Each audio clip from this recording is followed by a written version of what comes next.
Eh bien salut à tous et bienvenue sur GamerTech.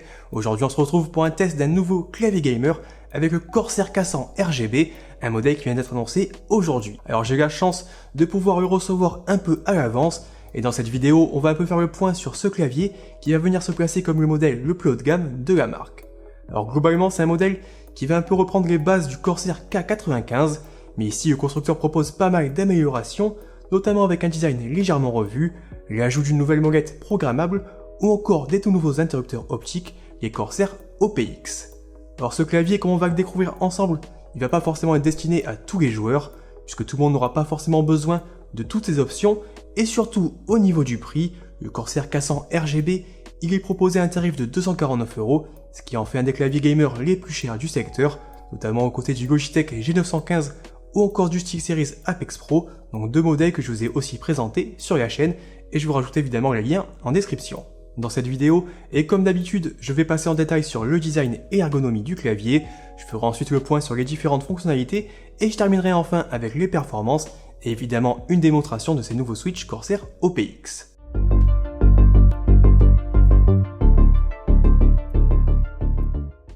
Alors rapidement, je fais un petit tour du côté de unboxing. Ici le Corsair K100 est proposé dans une boîte cartonnée plutôt imposante. On va y découvrir quelques visuels du produit et bien sûr ses principales fonctionnalités. Alors à l'intérieur de la boîte, le clavier va s'accompagner d'un repose-poignet amovible.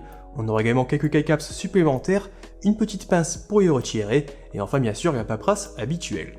Je passe maintenant sur le design et l'ergonomie de ce Corsair K100 RGB et ici on reprend un peu les grandes lignes de ce qu'on avait déjà découvert sur les précédents modèles haut de gamme de la marque et notamment le K95 RGB Platinum. Alors particulièrement imposant, le nouveau fleuron de la marque est vraiment une belle bête avec son format complet, ses nombreuses commandes additionnelles ou encore son châssis renforcé via une plaque en aluminium. Avec des dimensions de 470 x 166 x 38 mm sans son repose-poignet, on est clairement à l'opposé des modèles TKL et autres formats compacts à 60%. Ici le constructeur vise les joueurs ne souhaitant faire vraiment aucune concession du côté des commandes disponibles et surtout ne souhaitant pas se lancer dans une gymnastique au niveau des doigts pour accéder à certains raccourcis. Alors comme on va le voir un peu dans la suite de cet essai, tout est ici à portée de main et le K100 a clairement de quoi satisfaire les utilisateurs les plus exigeants. Alors pour commencer un peu le tour du propriétaire, je vais faire un peu un point sur le look général du K100. Alors ici, comme sur la plupart des claviers Corsair, on retrouve des lignes assez franches avec un châssis plutôt bien travaillé. La partie basse est conçue en plastique, mais l'ensemble est renforcé par une plaque en aluminium qui va recouvrir toute sa partie supérieure. Les tranches latérales du clavier, elles sont également un peu retravaillées par rapport aux précédents modèles de la marque. On retrouve ainsi quelques petits encarts en plastique brillant, mais aussi une petite bande d'éclairage RGB qui va se prolonger jusqu'à l'arrière du clavier. En le retournant, on accède à la base, avec ici 4 larges patins en caoutchouc, ce qui va éviter que le modèle ne glisse sur son bureau ou son tapis de souris. On retrouve aussi 2 pieds qui vont permettre un peu de gérer l'inclinaison du K100, mais ici à la différence de certains constructeurs, on aura une seule hauteur disponible. Alors à l'avant, il est possible de venir installer un repose-poignet, et ici vraiment tout est amélioré par rapport au précédent modèle, avec un système de fixation magnétique, et surtout un véritable rembourrage, et non pas seulement un bout de plastique texturé. Alors ici l'installation, elle se réalise vraiment en un clin d'œil, mais on notera quand même une position un peu trop proche des touches basses. Alors vraiment on va s'y faire avec le temps, mais c'est un petit peu déroutant lors des premiers essais. Entre les mains, le K100 il semble vraiment taillé pour durer, et le modèle ne bronche pas même sous d'importantes pressions ou torsions. Notez au passage que le clavier se veut assez lourd, avec un poids de 1,30 kg sur la balance. Clairement si vous cherchez un modèle à glisser dans un sac à dos, il faudra plutôt se diriger vers des modèles plus compacts, comme par exemple le Corsair K103 Wireless, le Fnatic Mini-Strict ou encore le Logitech G915 TKL, ces trois modèles que je vous ai évidemment présentés en vidéo. Du côté des touches, le K100 opte pour un design flottant, donc sans bordure autour des keycaps. Alors c'est une conception à laquelle on commence à être maintenant habitué et qui va permettre de facilement nettoyer le clavier, tout en apportant une meilleure diffusion au niveau du rétroéclairage RGB. Alors face au précédent modèle de la gamme, Corsair revoit au passage la police utilisée. Sur les touches principales, c'est bien plus sobre et de mon côté j'apprécie vraiment ce petit changement. Par contre, tout n'est pas encore parfait et certaines touches qui disposent de plusieurs actions sont vraiment surchargées, comme vous pouvez voir sur le plan à l'image. Aussi un petit point important à souligner, les keycaps en elles-mêmes profitent d'une conception double shot PBT, de quoi laisser présager d'une bonne durabilité. Le constructeur propose également un set de keycaps supplémentaires dans la boîte. On retrouve notamment les touches ZQSD avec des textures un peu plus marquées et des inclinaisons plus prononcées. Alors, on pourra par exemple les utiliser lors du gaming pour plus facilement positionner ses doigts sur ses touches principales. Du côté des touches supplémentaires, on va retrouver des raccourcis G1 à G6 sur la gauche du clavier. Alors, comme sur la dernière version du K95, ces touches elles peuvent aussi être configurées depuis le logiciel Corsair iCUE, mais également via le logiciel accompagnant, le Elgato Stream Deck. Alors c'est une option plutôt intéressante pour les streamers qui souhaitent par exemple pouvoir contrôler facilement le logiciel OBS et passer d'une scène à l'autre en un clin d'œil. Évidemment, ça ne va pas vraiment remplacer un Stream Deck, mais ça peut quand même être intéressant. Sur la partie droite du clavier, le cassant RGB intègre également des commandes supplémentaires pour gérer sa musique. On va tout d'abord retrouver une petite molette pour le volume, ainsi qu'un petit bouton pour couper le son. Plus bas, on aura 4 boutons supplémentaires, donc pour gérer la lecture pause ou encore passer d'une piste à l'autre. Ces touches elles sont facilement accessibles, mais la qualité des boutons reste cependant à revoir, avec un peu trop de jeu à mon goût. Alors personnellement, sur un clavier à 250 €, je m'attends à ce que les finitions soient vraiment parfaites. De retour sur la gauche du Corsair cassant RGB, on s'attarde maintenant sur l'une des grandes nouveautés de ce modèle, et c'est évidemment sa molette programmable.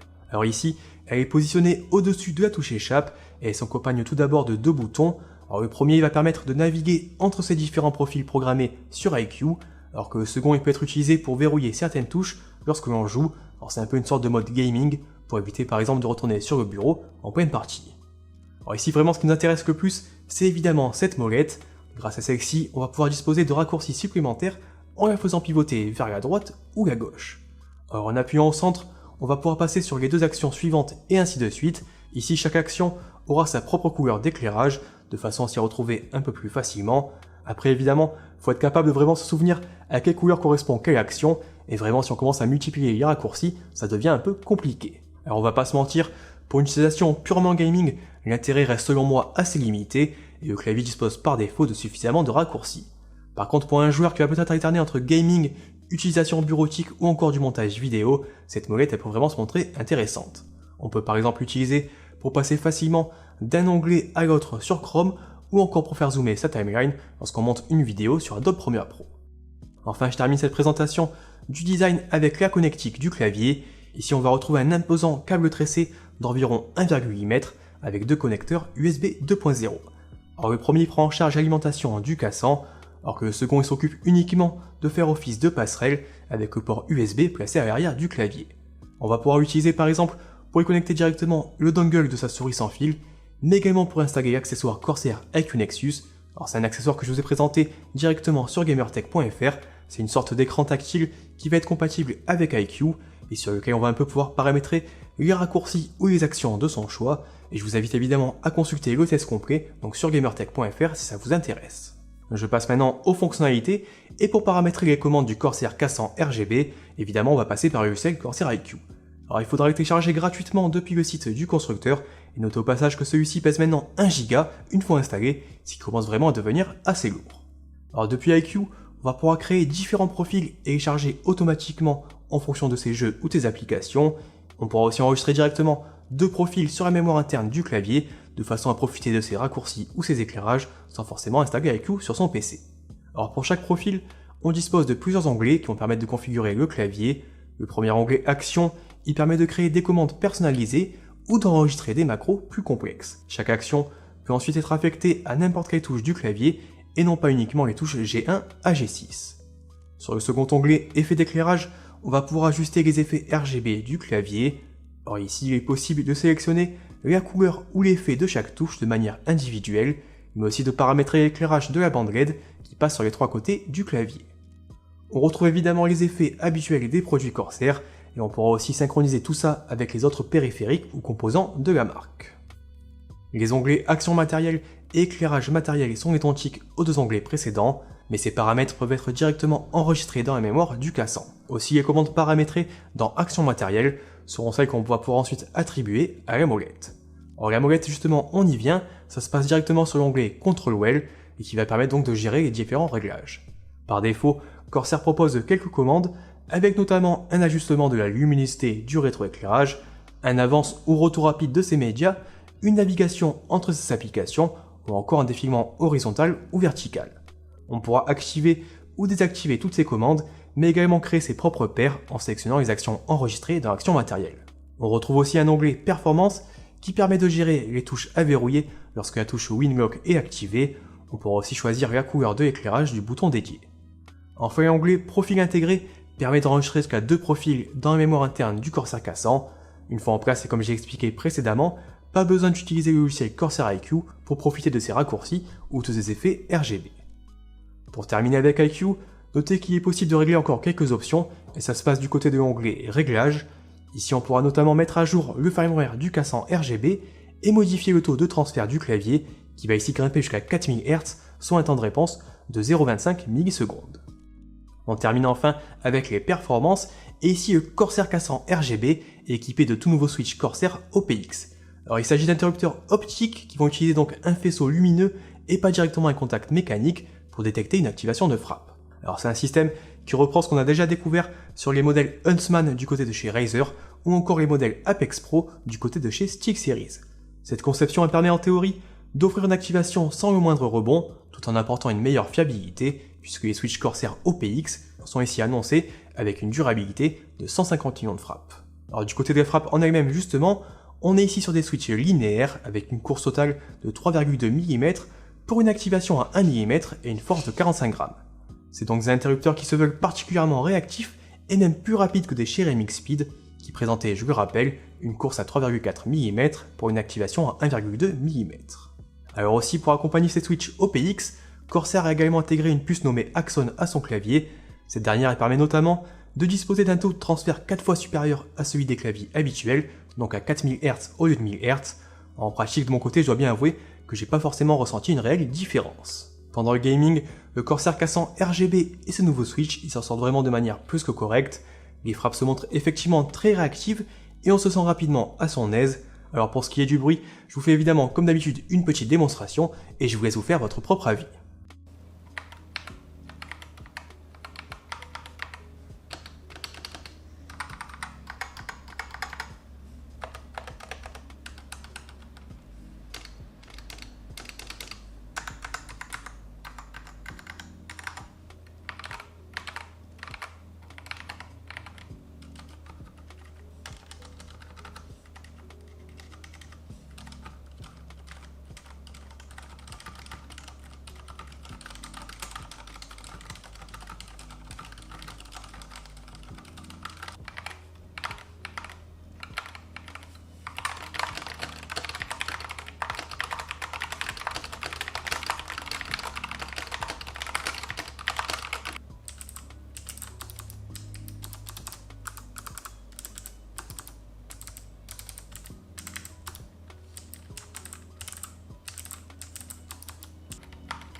Pour le reste, les différents raccourcis G1 à G6 ainsi que la molette pourront trouver un intérêt sur certains titres, mais également pour les joueurs ayant l'habitude de streamer par exemple.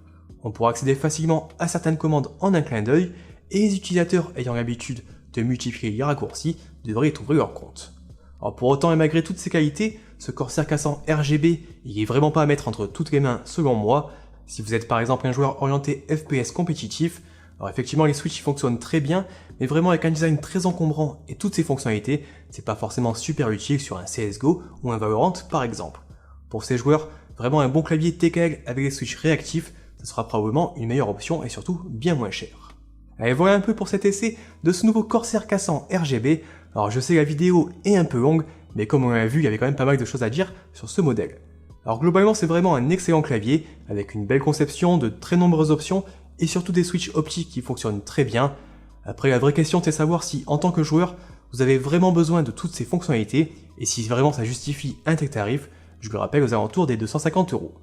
Alors moi de mon côté, je recommande plutôt pour des utilisateurs qui vont chercher un clavier très complet, pouvant aussi bien s'adapter à du gaming qu'à d'autres tâches qui vont nécessiter de nombreux raccourcis. Au contraire, si vous utilisez seulement votre clavier pour jouer à des FPS par exemple, la plupart des options du K100 elles n'auront pas forcément un vrai intérêt pour vous et vous pourrez probablement économiser une bonne centaine d'euros en vous dirigeant vers un modèle un peu plus basique. Donc n'hésitez pas un peu à me dire ce que vous justement vous en pensez dans les commentaires, si vous êtes prêt à mettre 250 € dans un clavier ou si au contraire vous trouvez ça totalement absurde, j'aimerais bien un peu connaître votre avis. Enfin évidemment avant de se quitter, je vous rappelle que vous avez en description un lien vers l'article écrit sur gamertech.fr. Vous avez aussi un lien pour commander ou vérifier le dernier prix du clavier.